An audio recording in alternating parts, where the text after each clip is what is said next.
An Israeli soldier was killed in a gun and knife attack Sunday night at a bus station in Beersheba in southern Israel. Police say the attacker, an Israeli Arab, also wounded 10 others before being shot dead. An Eritrean bystander who was mistaken as an accomplice in the attack was beaten by a mob of onlookers, shot by a security guard, and later died.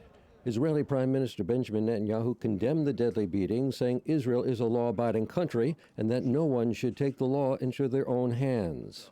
The wave of violence erupted a month ago following rumors that Israel was going to take over Jerusalem's most holy site. Since then, 8 Israelis and more than 40 Palestinians have been killed.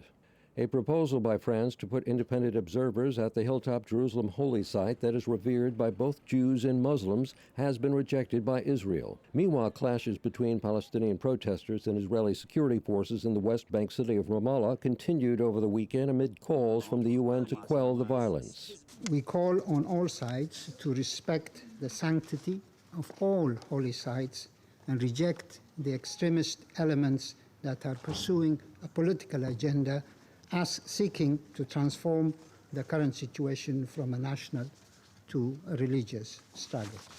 There is absolutely no justification for reprehensible acts of violence, including terrorist attacks against innocent civilians.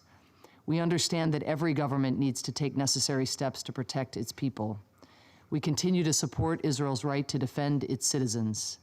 Secretary of State John Kerry will meet with Israeli President Benjamin Netanyahu in Germany this week and then travel to the Middle East to meet with Palestinian Authority President Mahmoud Abbas. The UN Security Council has scheduled a meeting for this Thursday to take up the issue of the Middle East violence.